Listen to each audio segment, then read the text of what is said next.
true essence, which would affect an opponent's movement speed by drastically reducing it. However, the original Ice Frost Guard required a number of materials that were very rare and precious.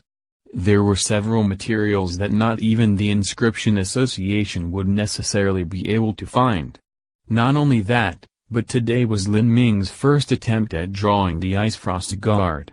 If he tried to draw up the far more complex original version, then he would have a greater risk of failure.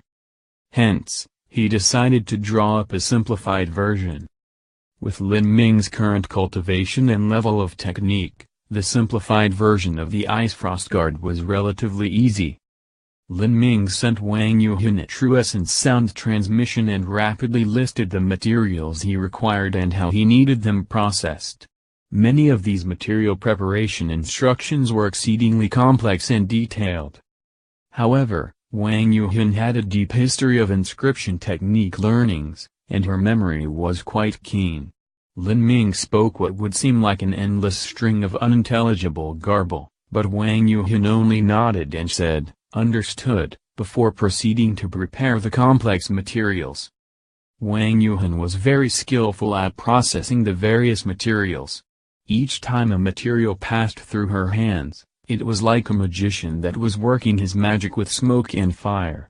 The materials changed to a glossy color, and this tedious procedure, under Wang Yuhan's dexterous and pale fingers, was filled with a beautiful aesthetic sense like passing clouds and flowing water.